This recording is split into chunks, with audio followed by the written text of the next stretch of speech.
Ahmad ibn Hanbal bir ajoyib so'zi borki, ahli sunnadan emas talashishlik degan. Talashishlik ahli sunnadan emas.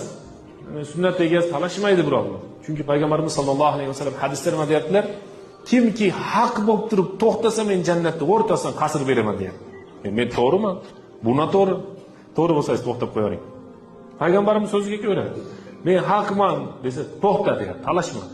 Ummat bo'linmasin, musulmonlar tarqalmasin, kuch kamaymasin.